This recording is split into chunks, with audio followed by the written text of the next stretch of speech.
జగన్మోహన్ రెడ్డి గారికి మతి భ్రమించి ఆయన చేసిన తప్పుల్ని ఇటు తెలుగుదేశం పార్టీ మీద పెట్టి ఒక చిన్న డ్రామా అన్న షూటింగ్కి ఎవరు రాలేదు, ఎక్కువ చిన్న డ్రామా జగన్మోహన్ రెడ్డి నడిపించారు.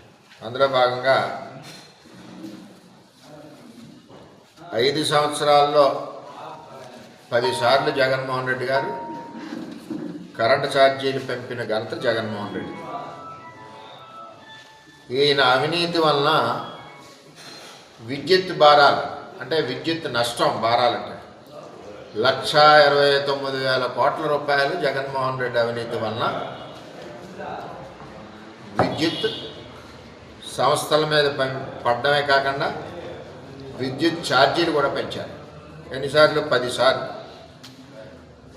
పెంచిన భారం ఎంత? ఇందులో 32,166 కోట్ల రూపాయలు విద్యుత్ ఛార్జీలు పెంచాడు జగన్మోహన్ రెడ్డి. మాట్లాడి ఏమనాలి, మొద్దులుగా అందరికీ కూడా ఇది ఒక సమాధానం.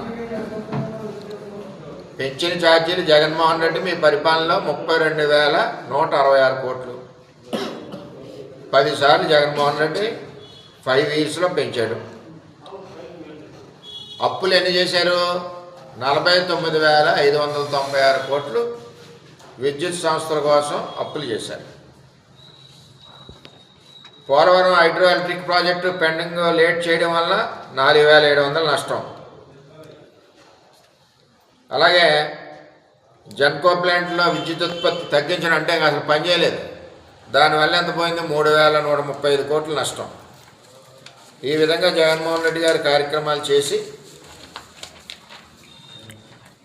ఈవేళ వచ్చినప్పటి నుంచి ఎలా ఉందంటే 500 యూనిట్లు దాటి వాడిన వాళ్ళందరికీ 90 పైసలు పెంచి 1,300 కోట్లు డబ్బులు కలెక్షన్ చేసిన నాయకుడు జగన్మోహన్ రెడ్డి. మీ నాయకుడు ఎంతో పొగిడి నిన్న కార్యక్రమాలు చేస్తున్నారు కదా, అది జగన్మోహన్ రెడ్డి.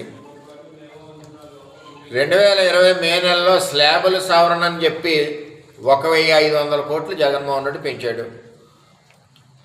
2021లో కిలోవాట్కి 10 రూపాయలు చొప్పున పెంచి 3,542 కోట్లు జగన్మోహన్ రెడ్డి కలెక్షన్ చేశాడు. 2019-14 మధ్యలో ఆదాయం వ్యత్యాసం తలెత్తిందంటూ మళ్ళీ జగన్మోహన్ రెడ్డి గారు ఆ వ్యత్యాసాన్ని పూడ్చాలని చెప్పి కన్జ్యూమర్స్ మీద 3,669 కోట్లు భారం మోపాడు. మళ్ళీ 2022లో 20లో స్లాబుల సవరణని 1,500 కోట్లు, 22లో స్లాబులు కుదింపని చెప్పి 3,900 కోట్లు, విద్యుత్ కొనుగోలు సర్దుబాట్లు అని చెప్పి 3,882 కోట్లు. మళ్ళీ 23 మే నుంచి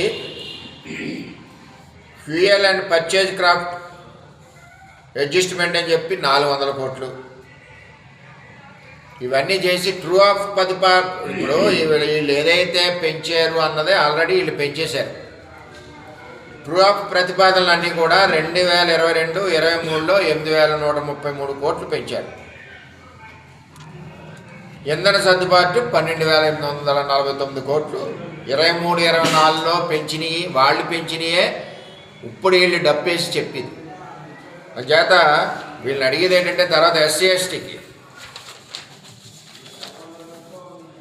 200 యూనిట్లు ఉచితంగా తెలుగుదేశం పార్టీ వచ్చాక డైరెక్ట్గా వెళ్తూ ఉంది. మీరు పెంచిన ఛార్జీల వలన SCలందరూ కూడా ఈ స్లాబ్లోంచి బయటకు వచ్చిన మాట వాస్తవం అవునా కాదా? ఇవన్నీ తెలుసుకోకుండా మరి ఈవేళ చాలా దారుణంగా మరి చేస్తూ ఉన్నారు. జగన్మోహన్ రెడ్డి గారు అదానికి ఎక్కడో రాజస్థాన్లో ప్లాంట్లు ఇచ్చి దోచుకున్నది. ఇవన్నీ విద్యుత్ సంస్థలనే కుప్పకూల్చిన నాయకుడు ఎవరంటే జగన్మోహన్ రెడ్డి.